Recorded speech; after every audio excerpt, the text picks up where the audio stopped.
Hello and welcome back to the channel, PJ Ground Pounder. Today we will be cleaning the air filter. Let's get started.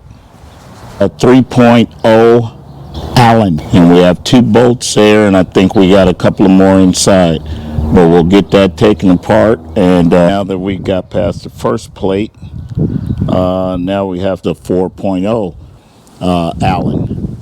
So we'll get behind this, and we've gotten down to the inside of our air filter. We'll go ahead and get all this wiped up.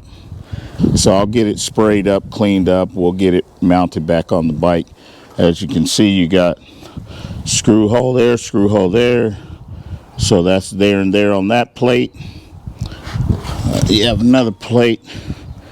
It's going to fit on top of that, and we'll put it all back together. Basically what we do is get that sprayed on there.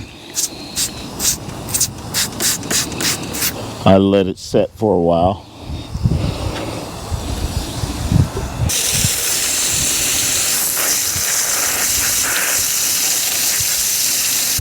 My son's over here. Yeah, that's night and day there, y'all.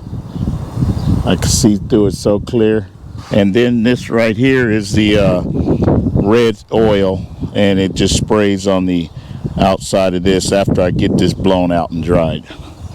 Okay? For tips, motivation, or just inspiration, subscribe to my channel, PJ Ground Pounders. Let's get prepared and ride.